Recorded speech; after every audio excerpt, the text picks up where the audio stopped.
Hello दोस्तों, book to brain पर आपका स्वागत है। कल्पना कीजिए एक ऐसी सुबह की जहां आप अपनी नींद से जागते हैं और आपके दिमाग में सबसे पहला ख्याल ये आता है कि आज का दिन कितना बोझिल होने वाला है। हम में से ज्यादातर लोग इसी दौड़ का हिस्सा हैं जहां हमें सिखाया गया है कि बस एक बार अच्छी नौकरी मिल जाए, एक बार प्रमोशन हो जाए या एक बार बैंक बैलेंस बढ़ जाए, फिर हम खुश होंगे। हम अपनी खुशी को भविष्य की किसी उपलब्धि के नाम गिरवी रख देते हैं। लेकिन दुनिया के मशहूर मनोवैज्ञानिक शॉन एकर ने अपनी किताब द हैप्पीनेस एडवांटेज में ये साबित कर दिया है कि सफलता से खुशी नहीं आती, बल्कि आपकी आज की खुशी ही वो ईंधन है जो आपको सफलता के शिखर तक ले जाएगी। जरा उस इंसान के बारे में सोचिए जो ऑफिस में सबसे ज्यादा तनाव में रहता है, ये सोचकर कि उसकी मेहनत ही उसे आगे बढ़ाएगी। लेकिन विज्ञान कुछ और ही कहता है। जब हमारा दिमाग पॉजिटिव होता है तो वो न्यूट्रल या तनावग्रस्त दिमाग की तुलना में 31% ज्यादा उत्पादक होता है। ये सिर्फ एक आंकड़ा नहीं है, ये एक जादुई बदलाव है। जब आप खुश होते हैं तो आपके दिमाग में डोपामाइन का स्तर बढ़ता है, जो न केवल आपको अच्छा महसूस कराता है बल्कि आपके सीखने और समझने के केंद्रों को भी खोल देता है। यानी आपकी खुशी ही वो एडवांटेज या लाभ है जो आपको दूसरों से मीलों आगे खड़ा कर देता है। हार्वर्ड यूनिवर्सिटी के गलियारों में की गई रिसर्च से एक बात साफ हो गई कि सबसे सफल छात्र वो नहीं थे जो दिन रात किताबों में डूबे रहते थे, बल्कि वो थे जो अपनी खुशी को प्राथमिकता देते थे। खुशी कोई ऐसी चीज नहीं है जो हमें मंजिल पर पहुंचकर मिलेगी। ये तो वो रास्ता है जिस पर चलकर हम मंजिल तक पहुंचते हैं। जब हम खुश होते हैं तो हम बेहतर फैसले लेते हैं, हमारे रिश्ते मजबूत होते हैं और हमारी रचनात्मकता आसमान छूने लगती है। ये हमारे दिमाग का एक ऐसा गियर है जो अगर सही दिशा में लग जाए तो पूरी जिंदगी की रफ्तार बदल सकता है। अक्सर हमें लगता है कि हमारे हालात हमें खुश रखते हैं, लेकिन हकीकत ये है कि केवल 10% खुशी हमारे बाहरी हालातों पर निर्भर करती है। बाकी 90% इस बात पर निर्भर करती है कि हमारा दिमाग दुनिया को देख कैसे रहा है। क्या हम सिर्फ कमियां ढूंढ रहे हैं या हम उन छोटी छोटी जीत का जश्न मना रहे हैं जो हमें हर रोज मिलती हैं। द हैप्पीनेस एडवांटेज का पहला सिद्धांत हमें ये यकीन दिलाता है कि खुशी एक चॉइस है, एक चुनाव है जो हमें हर सुबह करना पड़ता है। ये वो ताकत है जो आपको हार के बीच में भी रास्ता दिखा सकती है। सोचिए, अगर आप आज से ही अपनी खुशियों का इंतजार करना बंद कर दें और उन्हें अपने काम का हिस्सा बना लें, तो क्या होगा? जब आप मुस्कुराते हुए किसी मुश्किल काम को हाथ में लेते हैं तो वो काम बोझ नहीं, एक खेल बन जाता है। आपकी यही सकारात्मक ऊर्जा आपके आसपास के लोगों को भी प्रभावित करती है। ये एक चेन रिएक्शन की तरह है। आपकी एक मुस्कान न केवल आपकी कार्य क्षमता बढ़ाती है, बल्कि आपके पूरे माहौल को बदल कर रख देती है। यही वो खुशी का लाभ है जिसे दुनिया के सबसे सफल लोग अपनी सबसे बड़ी ताकत मानते हैं। अब समय आ गया है कि आप सफलता की उस पुरानी परिभाषा को तोड़ दें जो आपको थकाती है। अपनी खुशियों को भविष्य की किसी तारीख के लिए बचाकर मत रखिए। आज इसी वक्त जब आप ये सुन रहे हैं, अपने भीतर उस सकारात्मकता को महसूस कीजिए। जब आप खुश रहने का अभ्यास करते हैं तो सफलता आपके पीछे किसी परछाई की तरह खींची चली आती है।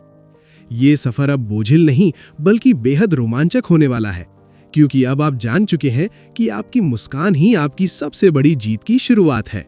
Principle 2, the fulcrum and the lever. जब आप ये समझ लेते हैं कि खुशी ही आपकी सफलता का असली इंजन है, तब आपके सामने एक बहुत बड़ा सवाल खड़ा होता है।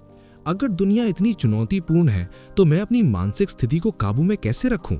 यहीं से शुरू होता है दूसरा सिद्धांत का। जरा कल्पना कीजिए एक सी-सॉ की, जिसे हम बचपन में पार्क में झूला करते थे। उसमें एक डंडा होता है और नीचे एक आधार यानी फल्क्रम। शॉन एकर समझाते हैं कि हमारी मानसिकता उस फल्क्रम की तरह है और हमारी कोशिशें उस लेवर यानी डंडे की तरह।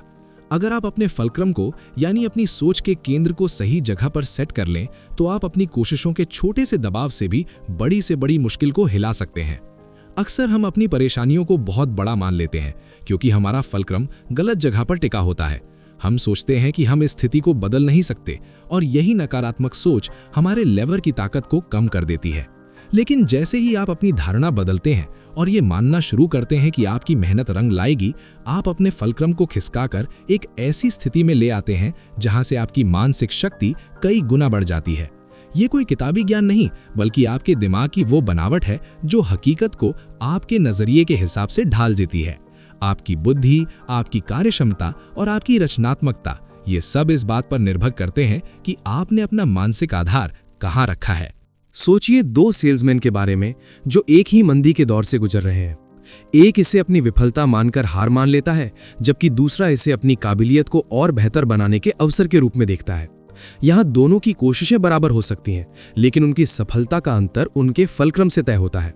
जो इंसान ये मानता है कि उसके पास सुधार करने की शक्ति है, उसका दिमाग अपने आप नए रास्ते और समाधान खोजने लगता है। आपकी मानसिकता केवल ये तय नहीं करती कि आप कैसा महसूस कर रहे हैं, बल्कि ये आपकी शारीरिक और मानसिक सीमाओं को भी तय करती है। जब आप अपनी सोच के आधार को सकारात्मकता की ओर खिसकाते हैं, तो नामुमकिन दिखने वाले लक्ष्य भी मुमकिन लगने लगते हैं। ये पूरा खेल विश्वास का है। जब आप अपनी क्षमताओं पर यकीन करते हैं, तो आपका दिमाग एक अलग स्तर पर काम करने लगता है। इसे वैज्ञानिक प्लेसेबो इफेक्ट की तरह देखते हैं, जहां सिर्फ ये मान लेना कि कोई चीज काम करेगी उसे सच में असरदार बना देता है। आपकी जिंदगी का लीवर चाहे कितना भी छोटा क्यों ना हो, अगर आपका फलक्रम सही दिशा में है तो आप दुनिया बदल सकते हैं। ये सब आपके भीतर मौजूद उस अदृश्य शक्ति के बारे में है जो आपकी हकीकत को आपकी सोच के सांचे में ढालती है। आप केवल वो नहीं है जो आज आप दिख रहे हैं, बल्कि आप वो हैं जो आपकी सोच आपको बना सकती है। जब हम अपने दिमाग को ये ट्रेनिंग दे देते हैं कि हर चुनौती को एक मौके की तरह देखना है, तो हम अपने जीवन के वास्तुकार बन जाते हैं। अब आप परिस्थितियों के गुलाम नहीं रहते, बल्कि आप वो खिलाड़ी बन जाते हैं जो मैदान चाहे जैसा भी हो, खेल को अपने पक्ष में मोड़ना जानता है। ये सिद्धांत आपको सिखाता है कि अपनी आंतरिक दुनिया को बदलकर आप बाहरी दुनिया पर अपना प्रभाव बढ़ा सकते हैं। आपकी खुशी और आपकी सफलता का सीधा संबंध इस बात से है कि आपने अपने विचारों का केंद्र कहां स्थापित किया है। जैसे जैसे आप अपनी सोच को ऊंचा उठाते हैं, आपके जीवन का बोझ अपने आप हल्का होने लगता है। अब आप उस मुकाम पर पहुंच रहे हैं जहां आप न केवल परिस्थितियों को संभालना सीख चुके हैं, बल्कि अब आप अपने दिमाग को उन अवसरों को पहचानने के लिए ट्रेन करने वाले हैं जो दूसरे देख ही नहीं पाते। यहां से आपका सफर और भी गहरा होने वाला है, क्योंकि अब आप उस मानसिक चश्मे को तैयार करेंगे जो कूड़े के ढेर में भी हीरे तलाशने की ताकत रखता है।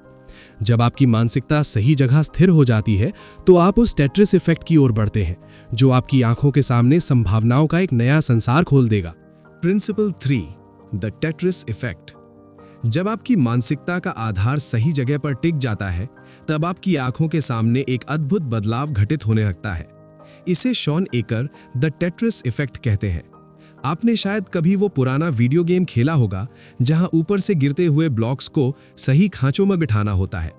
जो लोग घंटों ये गेम खेलते हैं, वे जब गेम बंद भी कर देते हैं, तब भी उन्हें दुनिया की हर चीज, चाहे वो ग्रोसरी स्टोर की अलमारियां हो या शहर की इमारतें, उसी गेम के ब्लॉक्स की तरह दिखाई देने लगती हैं। उनका दिमाग उस एक खास पैटर्न को देखने के लिए वायर हो जाता है। ठीक यही हमारी असल जिंदगी में भी होता है। हमारा दिमाग एक ऐसा फिल्टर है जो वही चीजें ढूंढता है जिन्हें ढूंढने की हमने उसे आदत डाल दी है। सोचिए उस इंसान के बारे में जो सुबह उठते ही केवल उन चीजों पर ध्यान देता है जो गलत जा रही हैं, ट्रैफिक की भीड़, ऑफिस की राजनीति या अपनी कमियां। धीरे धीरे उसका दिमाग एक नकारात्मक टेट्रिस इफेक्ट में फंस जाता है। उसे हर जगह सिर्फ मुश्किलें और रुकावटें ही नजर आने लगती हैं, भले ही उसके सामने कितनी भी बड़ी सफलता क्यों न खड़ी हो। वो संभावनाओं के प्रति अंधा हो जाता है, क्योंकि उसका मानसिक सॉफ्टवेयर सिर्फ कचरा ढूंढने के लिए प्रोग्राम किया गया है। लेकिन मजे की बात यह है कि हम इस प्रोग्रामिंग को बदल सकते हैं। हम अपने दिमाग को उन हीरों को ढूंढने के लिए दोबारा ट्रेन कर सकते हैं जो हर चुनौती के भीतर छिपे होते हैं।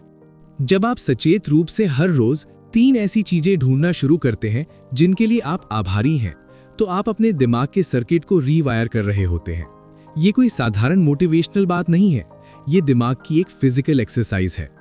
कुछ हफ्तों के बाद आपका दिमाग अपने आप उन अवसरों, समाधानों और सकारात्मक चीजों को स्कैन करने लगता है जिन्हें बाकी लोग नजरअंदाज कर देते हैं। अब आप उस सेल्समैन की तरह नहीं है जो मंदी देखकर हार मान ले, बल्कि आप उस विजनरी की तरह हैं जिसे उस मंदी के बीच एक खाली बाजार नजर आता है। आपका दिमाग अब जीत के पैटर्न देखने का आदी हो चुका है, और जहां दुनिया को अंत नजर आता है, वहां आपको शुरुआत दिखाई देती है। ये सकारात्मक टेट्रिस इफेक्ट आपकी रचनात्मकता को एक नई ऊंचाई पर ले जाता है। जब आप संभावनाओं को देखना शुरू करते हैं तो आपका तनाव कम होने लगता है और आपकी कार्य क्षमता बढ़ने लगती है। आप अचानक पाते हैं कि आपके पास उन समस्याओं के समाधान हैं जो कल तक आपको पहाड़ जैसी लगती थी। ये वैसा ही है जैसे अंधेरे कमरे में टॉर्च लेकर चलना। आप जहां रोशनी डालेंगे आपको वही चीज दिखाई देगी। अगर आप अपनी टॉर्च को कृतज्ञता और आशा की ओर रखेंगे तो आपका पूरा रास्ता रोशन हो जाएगा। ये अभ्यास आपको एक ऐसी मानसिक शक्ति देता है जो आपको मुश्किल से मुश्किल हालात में भी स्थिर और केंद्रित रखती है। अक्सर लोग कहते हैं कि जब अच्छा समय आएगा तब मैं सकारात्मक सोचूंगा, लेकिन असलियत में जब आप सकारात्मक सोचना शुरू करते हैं तब अच्छा समय आना शुरू होता है। ये सिद्धांत आपको सिखाता है कि आप अपनी हकीकत के खुद निर्माता हैं। जैसे जैसे आप अपने दिमाग को अच्छी चीजों के लिए स्कैन करना सिखाते हैं, आपके आसपास के लोग और परिस्थितियां भी बदलने लगती हैं। आपका ये नया नजरिया न केवल आपकी सफलता के रास्ते खोलता है, बल्कि आपको उस मानसिक शांति से भर देता है जिसकी तलाश में दुनिया भटक रही है। आप अब उस खिलाड़ी बन चुके हैं जिसे पता है कि बाजी कैसे पलटनी है। लेकिन इस सफर में चुनौतियां भी आएंगी और कई बार आप गिरेंगे भी, पर अब आप गिरने से डरेंगे नहीं, क्योंकि आपने अपने भीतर वो हुनर पैदा कर लिया है जो हर हार को एक बड़ी जीत में बदल सकता है। यहां से शुरू होता है उस फॉलिंग अप का जादुई सफर, जहां गिरना आपकी कमजोरी नहीं बल्कि आपकी सबसे बड़ी छलांग की तैयारी बन जाता है। आप अब उस गहराई को नापने के लिए तैयार हैं जहां से उठने वाला हर कदम आपको पहले से कहीं ऊंचा ले जाएगा। Principle 4, falling up. जब आप संभावनाओं को देखने की अपनी दृष्टि विकसित कर लेते हैं तो इसका मतलब ये नहीं कि रास्ते की मुश्किलें खत्म हो जाएंगी। चुनौतियां फिर भी आएंगी और कभी-कभी आप बहुत जोर से गिरेंगे भी, लेकिन फॉलिंग अप का सिद्धांत हमें वो अद्भुत नजरिया देता है जो एक विजेता को भीड़ से अलग करता है। जब हम किसी संकट या विफलता का सामना करते हैं तो हमारा दिमाग 3 रास्ते चुन सकता है। पहला, जहां हम वहीं रुक जाएं जहां गिरे हैं। दूसरा, जहां हम गिरकर फिर से अपनी पुरानी स्थिति में वापस आ जाएं। और तीसरा, जो सबसे महत्वपूर्ण है, जहां हम उस गिरने की ताकत का इस्तेमाल खुद को पहले से कहीं ऊंचा उछालने के लिए करें। ये बिल्कुल उस रबर की गेंद की तरह है जिसे आप जितनी जोर से जमीन पर पटकते हैं वो उतनी ही तेजी से आसमान की ओर बढ़ती है। अक्सर हम विफलता को एक फुल स्टॉप मान लेते हैं, लेकिन शॉन एकर कहते हैं कि ये असल में एक बेंड या मोड़ है जो हमें बेहतर रास्ते की ओर ले जाता है। इतिहास के हर महान इंसान की कहानी में एक मोड़ ऐसा आया जहां सब कुछ खत्म होता नजर आया, लेकिन उन्होंने उस हार को एक सबक की तरह इस्तेमाल किया। जब आप गिरते हैं तो आप केवल जमीन को नहीं छूते, बल्कि आप अपनी उन कमियों और उन सच्चाइयों को भी छूते हैं जिन्हें सफलता की चकाचौंध में देखना मुश्किल था। जो लोग फॉलिंग अप की कला जानते हैं वे विफलता के बाद केवल मानसिक रूप से मजबूत ही नहीं होते, बल्कि वे अधिक खुश और अधिक प्रेरित होकर वापस लौटते हैं। उनके लिए हर गड्ढा एक नई सीढ़ी बन जाता है। जरा सोचिए उस तनाव के बारे में जो आपको किसी प्रोजेक्ट के फेल होने या किसी रिश्ते के टूटने पर मिलता है। अगर आप इसे केवल एक दुखद घटना की तरह देखेंगे तो आप हार जाएंगे, लेकिन अगर आप अपने दिमाग को ये पूछने के लिए ट्रेन करें कि इस स्थिति से मैं क्या नया सीख सकता हूं जो मुझे कल काम आएगा, तो आप अपनी हार की स्क्रिप्ट को खुद बदल देते हैं। इसे मनोवैज्ञानिक पोस्ट ट्रॉमेटिक ग्रोथ कहते हैं, जहां संकट के बाद इंसान पहले से ज्यादा सक्षम होकर उभरता है। ये वो शक्ति है जो आपको डर से आजाद करती है, क्योंकि अब आपको पता है कि अगर आप गिरे भी तो आप पहले से बेहतर होकर ही उठेंगे। विफलता दरअसल एक डेटा पॉइंट की तरह है जो हमें बताती है कि कौन सा रास्ता काम नहीं कर रहा। जब हम इस विचार को अपना लेते हैं तो गिरने का डर खत्म हो जाता है। आप जोखिम लेने से नहीं घबराते, क्योंकि आपको अपनी बाउंस बैक करने की क्षमता पर पूरा भरोसा होता है। ये मानसिक लचीलापन ही आपकी सफलता की सबसे बड़ी गारंटी है। जो लोग गिरने के बाद ऊपर की ओर छलांग लगाते हैं वे जानते हैं कि असफलता अंत नहीं है, बल्कि वो उस महानता का अनिवार्य हिस्सा है जिसे वे हासिल करने वाले हैं। अब आप परिस्थितियों के शिकार नहीं हैं, बल्कि आप उस मिट्टी के बने हैं जो चोट लगने पर और भी सख्त और मजबूत हो जाती है। जैसे जैसे आप गिरने और उठने के इस खेल में माहिर होते हैं, आपको एहसास होता है कि बड़ी चुनौतियों को पार करने के लिए आपको एक ही बार में सब कुछ जीतने की जरूरत नहीं है। कई बार हम बड़े बदलाव की चाह में खुद को इतना थका देते हैं कि हमारा नियंत्रण ही खो जाता है। यहीं पर छोटे कदमों की अहमियत समझ आती है। जब आप अपनी पूरी ऊर्जा को एक छोटे नियंत्रित दायरे में केंद्रित करते हैं तो आप बड़ी से बड़ी जंग जीत सकते हैं। ये एहसास आपको उस ज़ोरो सर्कल की ओर ले जाता है जहां आप अपनी पूरी ताकत को एक छोटे से घेरे में समेटकर अपनी खोई हुई महारत और आत्मविश्वास को वापस हासिल करते हैं। अब आप उस बारीक समझ की ओर बढ़ रहे हैं जहां आप ये सीखेंगे कि कैसे अपनी हताशा को छोटे छोटे हिस्सों में बांटकर उन पर फतह पानी है। जब चारों तरफ अंधेरा और अनिश्चितता हो, तब वो कौन सा छोटा सा घेरा है जिसे आप आज रोशन कर सकते हैं। यहीं से आपकी जीत का असली और टिकाऊ सिलसिला शुरू होने वाला है, जो आपको अपनी जिंदगी के हर हिस्से का असली मालिक बना देगा। Principle 5, the Zorro circle. जब आप विफलता की गहराई से उठने का हुनर सीख लेते हैं, तब आपके सामने एक नई चुनौती खड़ी होती है, अति महत्वाकांक्षा का बोझ। कई बार जब हम अपनी पूरी जिंदगी को एक साथ बदलने की कोशिश करते हैं तो हम घबरा जाते हैं। ऐसा लगता है जैसे हमें एक साथ हजारों मोर्चों पर लड़ना है। यहीं पर काम आता है ज़ोरो सर्कल का सिद्धांत। प्रसिद्ध काल्पनिक नायक ज़ोरो की तरह, जिसे अपनी तलवारबाजी की कला सीखने के लिए पहले एक छोटे से घेरे के भीतर ही अभ्यास करना पड़ा था, हमें भी अपनी बड़ी चुनौतियों को छोटे प्रबंधनीय घेरों में बांटना होगा। जब हम अपनी पूरी ऊर्जा को एक छोटे से लक्ष्य पर केंद्रित करते हैं, तो हमारे भीतर नियंत्रण की वो भावना वापस आती है जो अक्सर तनाव की वजह से खो जाती है। सोचिए उस पल के बारे में जब आपके डेस्क पर फाइलों का ढेर लगा हो, घर के काम अधूरे हों और ईमेल इनबॉक्स भरा पड़ा हो। ऐसे में हमारा दिमाग फाइट या फ्लाइट मोड में चला जाता है और हम सुन्न पड़ जाते हैं। लेकिन अगर आप उस समय सिर्फ एक छोटे से घेरे पर ध्यान दें, जैसे कि केवल अगले 10 मिनट में एक ज़रूरी ईमेल का जवाब देना, तो आप अपने दिमाग के उस हिस्से को शांत कर देते हैं जो डर पैदा कर रहा है। जैसे ही आप उस छोटे से घेरे में जीत हासिल करते हैं, आपका आत्मविश्वास बढ़ता है और आप उस घेरे को थोड़ा और बड़ा करने के लिए तैयार हो जाते हैं। ये छोटी छोटी जीतें ही उस बड़े साम्राज्य की नींव रखती हैं जिसे आप खड़ा करना चाहते हैं। नियंत्रण की ये भावना हमारे मानसिक स्वास्थ्य के लिए उतनी ही जरूरी है जितनी कि शरीर के लिए ऑक्सीजन। जब हमें लगता है कि परिस्थितियां हमारे काबू से बाहर हैं, तो हमारी कार्यक्षमता गिर जाती है। लेकिन जैसे ही हम एक छोटे से हिस्से की जिम्मेदारी लेते हैं और उसे बखूबी निभाते हैं, हमारा दिमाग डोपामाइन रिलीज करता है, जो हमें आगे बढ़ने की प्रेरणा देता है। ये सिद्धांत हमें सिखाता है कि सफलता कोई एक बड़ी छलांग नहीं है, बल्कि ये उन छोटे छोटे सर्कल्स को फतह करने का सिलसिला है जो अंततः हमारे पूरे जीवन को कवर कर लेते हैं। आप आज कहाँ खड़े हैं, ये उतना महत्वपूर्ण नहीं है जितना ये कि आप अपने पैरों के नीचे के उस छोटे से घेरे को कितनी मजबूती से संभाल रहे हैं। जैसे जैसे आप अपने इन छोटे घेरों में मास्टर बनते जाते हैं, आप पाते हैं कि आपकी एकाग्रता बढ़ रही है और आपका तनाव कम हो रहा है। आप अब उस खिलाड़ी की तरह हैं जो पूरे मैच की चिंता करने के बजाय सिर्फ अगली गेंद पर ध्यान देता है।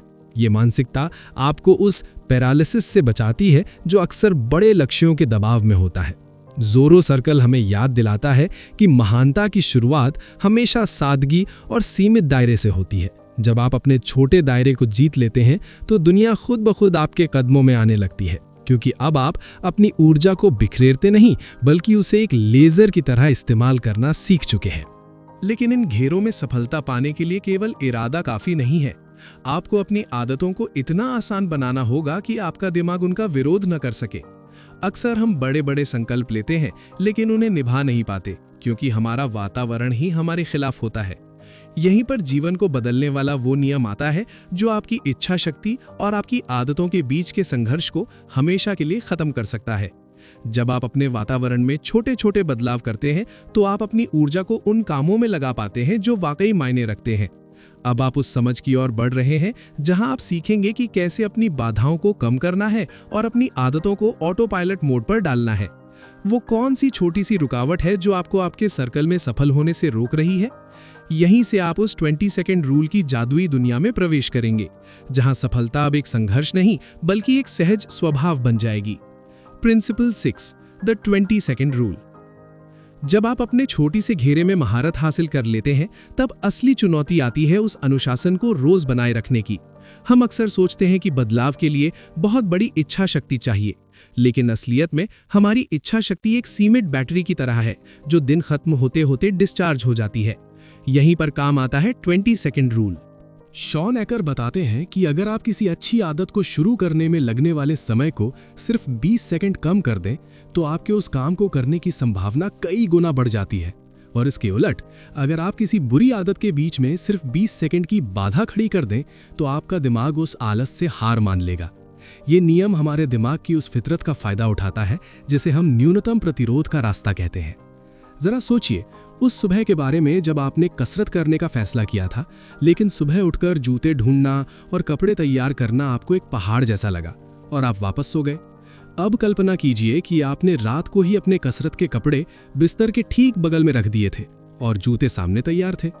वो जो 20 सेकंड का वक्त आपने बचाया, उसने आपके दिमाग को बहाना बनाने का मौका ही नहीं दिया। ठीक इसी तरह अगर आप शाम को टीवी देखने की लत छोड़ना चाहते हैं तो बस रिमोट से सेल निकालकर उसे दूसरे कमरे में रख दीजिए। वो सेल वापस लाने में लगने वाले महज 20 सेकंड आपके और उस बुरी आदत के बीच एक ऐसी दीवार खड़ी कर देंगे कि आप हार मानकर किताब उठा लेंगे। ये सिद्धांत हमें सिखाता है कि हम अपने वातावरण के वास्तुकार हैं। हमें अपनी इच्छा शक्ति पर निर्भर रहने के बजाय अपने माहौल को ऐसा बनाना चाहिए कि अच्छी आदतें हमारे लिए सबसे आसान विकल्प बन जाएं। जब आप सफलता के रास्ते से घर्षण को हटा देते हैं तो आपका जीवन एक प्रवाह में बहने लगता है। छोटे छोटे बदलाव जैसे कि हेल्दी स्नैक्स को सामने रखना और जंक फूड को ऊंची अलमारी में छिपा देना आपकी पूरी जीवन शैली को बदल सकते हैं।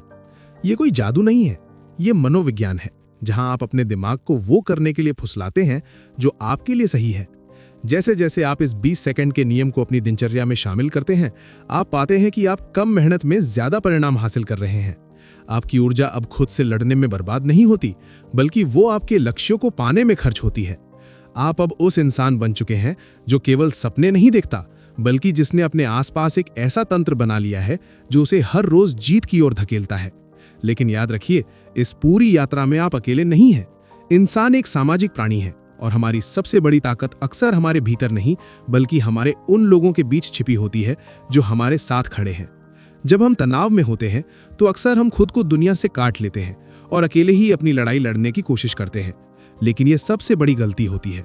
जिस तरह एक धावक को भीड़ का उत्साह और तेज दौड़ने पर मजबूर कर देता है, उसी तरह हमारे सामाजिक संबंध हमारे हैप्पीनेस एडवांटेज को कई गुना बढ़ा देते हैं। जब मुश्किलें बढ़ती हैं, तब अपने करीबियों से मुंह मोड़ने के बजाय उनकी ओर हाथ बढ़ाना ही वो निवेश है जो हमें डूबने से बचाता है। यही वो आखिरी और सबसे मजबूत स्तंभ है जो आपकी सफलता की इमारत को ढहने नहीं देगा। अब आप उस अंतिम सत्य की ओर बढ़ रहे हैं जहां आप जानेंगे कि कैसे आपके रिश्ते आपकी कार्यक्षमता और खुशी का असली आधार है। मुश्किल वक्त में पीछे हटना नहीं, बल्कि और गहराई से जुड़ना ही वो मास्टर स्ट्रोक है जो आपको एक औसत इंसान से उठाकर एक असाधारण विजेता बना देता है। यहीं से शुरू होता है सोशल इन्वेस्टमेंट का वो अध्याय जो आपकी व्यक्तिगत जीत को एक सामूहिक उत्सव में बदल देगा। Principle 7, social investment. जब आप अपने वातावरण को अपनी सफलता के अनुकूल ढाल लेते हैं, तब आप इस यात्रा के सबसे महत्वपूर्ण और आखिरी पड़ाव पर पहुंचते हैं, सोशल इन्वेस्टमेंट। अक्सर जब काम का दबाव बढ़ता है या हम किसी बड़े संकट में होते हैं, तो हमारी पहली प्रतिक्रिया होती है खुद को दुनिया से अलग कर लेना। हम दोस्तों के कॉल उठाना बंद कर देते हैं, परिवार के साथ समय बिताना छोड़ देते हैं और अपने दफ्तर के केबिन में खुद को कैद कर लेते हैं। हमें लगता है कि अकेले लड़कर हम ज्यादा जल्दी अपनी समस्याओं को हल कर लेंगे, लेकिन विज्ञान इसके बिल्कुल उलट कहता है। जो लोग मुश्किल समय में अपने सामाजिक रिश्तों में निवेश करते हैं, वे न केवल कम तनाव महसूस करते हैं, बल्कि उनकी कार्यक्षमता और एकाग्रता भी दूसरों से कहीं ज्यादा होती है। आपके रिश्ते आपकी जिंदगी का सबसे बड़ा बफर है जो आपको गिरने पर टूटने नहीं देते। कल्पना कीजिए उस ठंडे और अंधेरे वक्त की जब आप पूरी तरह से हार मान चुके होते हैं। तभी एक दोस्त का हाथ आपके कंधे पर आता है। वो एहसास आपको अचानक ताकत से भर देता है। शॉन एकर समझाते हैं कि हमारे सामाजिक संबंध हमारे दिमाग के लिए बिल्कुल वैसे ही हैं जैसे एक धावक के लिए उसका कोच। जब हम दूसरों के साथ जुड़ते हैं तो हमारा दिमाग सुरक्षित महसूस करता है और वो अपनी पूरी ऊर्जा का इस्तेमाल समस्याओं को सुलझाने में कर पाता है। जो लोग ऑफिस में अपने सहकर्मियों के साथ अच्छे रिश्ते रखते हैं और अपने परिवार को अपनी प्राथमिकता बनाते हैं, वे असल में अपनी सफलता की नींव को सीमेंट से भर रहे होते हैं। ये निवेश आपको केवल खुशी नहीं देता, बल्कि आपको एक ऐसा सुरक्षा चक्र देता है जिसे कोई भी आर्थिक या व्यक्तिगत मंदी भेद नहीं सकती। ये पूरा सफर जो हैप्पीनेस एडवांटेज से शुरू हुआ था, अब एक रिपल इफेक्ट यानी लहरों के प्रभाव में बदल जाता है। जब आप खुश रहने का चुनाव करते हैं, अपनी मानसिकता के फलक्रम को बदलते हैं और अपने सामाजिक रिश्तों को मजबूत करते हैं, तो आपकी ये सकारात्मक ऊर्जा केवल आप तक सीमित नहीं रहती। ये आपके परिवार, आपके कार्यस्थल और आपके पूरे समाज में फैलने लगती है। आप एक ऐसे इंसान बन जाते हैं जिसके पास होने मात्र से दूसरों की कार्यक्षमता बढ़ जाती है। आपकी एक मुस्कान, आपका एक उत्साहजनक शब्द किसी दूसरे के टेट्रिस इफेक्ट को बदल सकता है। आप अब केवल अपनी सफलता के लिए नहीं जी रहे, आप एक ऐसी दुनिया का निर्माण कर रहे हैं जहां हर कोई आपकी खुशी की रोशनी में अपना रास्ता ढूंढ सकता है। सफलता की इस नई परिभाषा को अपनाना आसान नहीं है, क्योंकि दुनिया आपको बार बार ये यकीन दिलाने की कोशिश करेगी कि पहले जी तोड़ मेहनत करो और फिर कभी फुर्सत में खुश होना। लेकिन अब आप सच जान चुके हैं। आप जान चुके हैं कि खुशी वो पुरस्कार नहीं है जो अंत में मिलता है, बल्कि ये वो शक्ति है जिसे लेकर आपको हर सुबह घर से निकलना है। जब आप खुश होते हैं तो आप बेहतर पिता होते हैं, बेहतर कर्मचारी होते हैं और सबसे बढ़कर एक बेहतर इंसान होते हैं। आपकी खुशी आपकी जिम्मेदारी है और यही जिम्मेदारी आपकी सबसे बड़ी उपलब्धि भी है। ये सफर यहाँ खत्म नहीं होता, बल्कि ये तो उस अंतहीन संभावनाओं की शुरुआत है जहाँ आपकी मुस्कान ही आपकी सबसे बड़ी जीत की गवाही देगी। अब जब आप इस ऑडियो बुक के आखिरी शब्दों को सुन रहे हैं तो अपने भीतर उस बदलाव को महसूस कीजिए। याद रखिए, आपके पास वो 7 सिद्धांत हैं जो आपकी जिंदगी की दिशा बदल सकते हैं। छोटे घेरों से शुरुआत कीजिए, 20 सेकंड के नियम को अपनाइए और अपने रिश्तों में निवेश करना कभी न छोड़िए। सफलता अब आपके लिए कोई तनावपूर्ण लक्ष्य नहीं, बल्कि आपकी खुशी का एक स्वाभाविक परिणाम है। आप अब उस हैप्पीनेस एडवांटेज के मालिक हैं जो आपको हर मुश्किल में मुस्कुराना और हर विफलता में ऊपर उठना सिखाता है। जाइए और अपनी इस सकारात्मक लहर से पूरी दुनिया को सराबोर कर दीजिए, क्योंकि आपकी खुशी ही आपकी और इस दुनिया की सबसे बड़ी जरूरत है। धन्यवाद।